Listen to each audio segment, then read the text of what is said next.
Good morning to all of you. Welcome to online class. कल हमने पाठ पढ़कर समझा कि लेखक प्रेमचंद्र जी का फोटो देखकर उनके फटे जूतों के बारे में व्यंग कर रहे हैं। चलिए लेसन आगे रीड करते हैं। Page number 62। यह कैसा आदमी है जो खुद तो फटे जूते पहने फोटो खिंचा रहा है पर किसी पर हंस भी रहा है।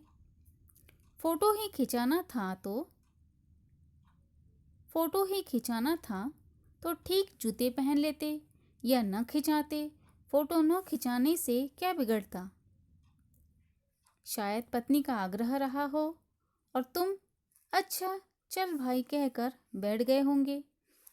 मगर यह कितनी बड़ी ट्रेजेडी है कि आदमी के पास फोटो खिंचाने को भी जूता न हो। मैं तुम्हारी यह फोटो देखते देखते तुम्हारे क्लेश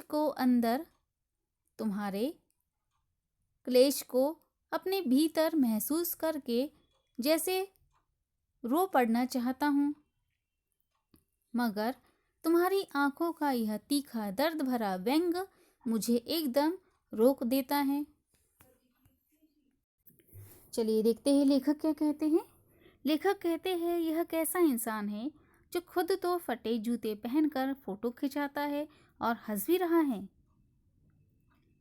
आगे लेखक कहते हैं फोटो ही खिंचाना था तो अच्छे जूते पहन लेते या फोटो ही न खिंचाते या फोटो न खिंचवाते।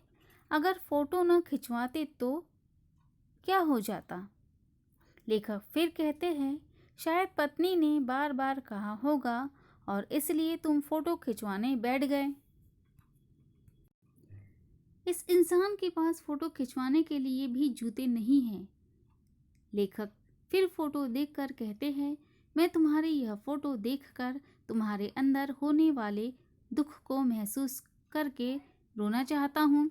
मगर तुम्हारी आंखों में तीखा दर्द भरा व्यंग मुझे दिखाई देता है जो मैं एकाएक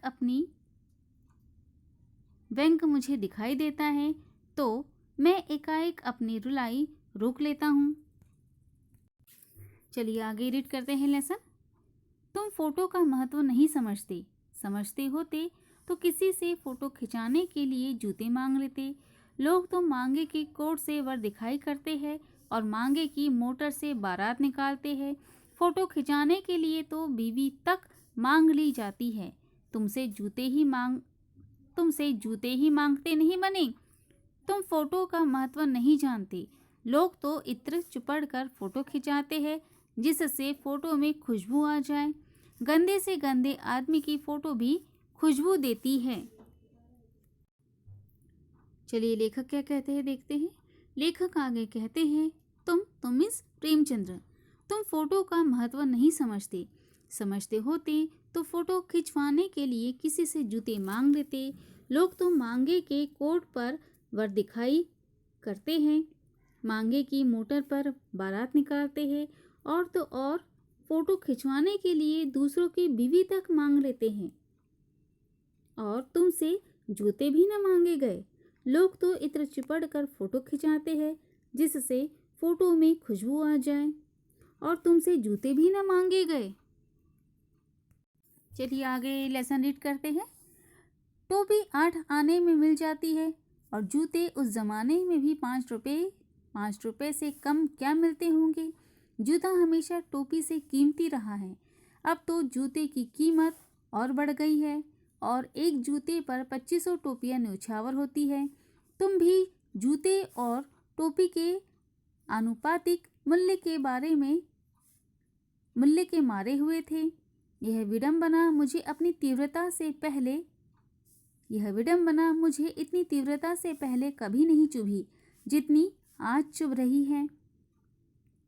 जब मैं तुम्हारा फटा जूता देख रहा हूँ। तुम महान कथाकार, उपन्यास सम्राट, युग प्रवर्तक जाने क्या क्या कहलाते थे, मगर फोटो में भी तुम्हारा जूता फटा हुआ है। चलिए लेखक आगे क्या कहते हैं देखते हैं। लेखक कहते हैं उस समय टोपी 8 आने की मिलती थी और जूता 5 रुपए का मिलता था। टोपी से जूता हमेशा महंगा मिलता था। जूते पर तो 2500 टोपियाँ न्यौछावर होती है। तुम भी जूते और टोपी के अनुपातिक मूल्य के मारे हुए थे।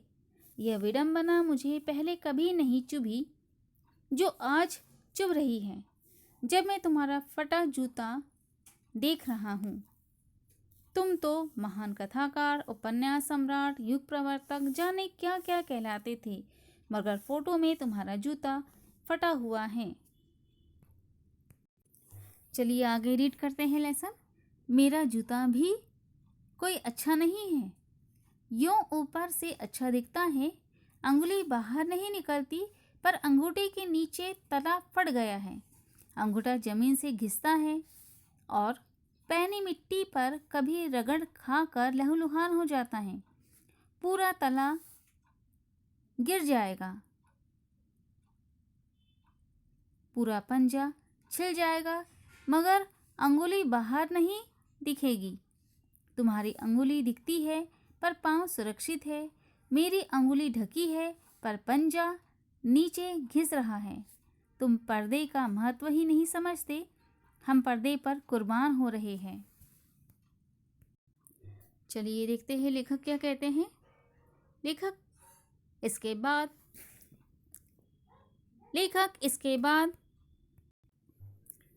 बाद लेखक स्वयं के बारे में बता रहे हैं। वे कहते हैं जूता तो मेरा भी फटा है।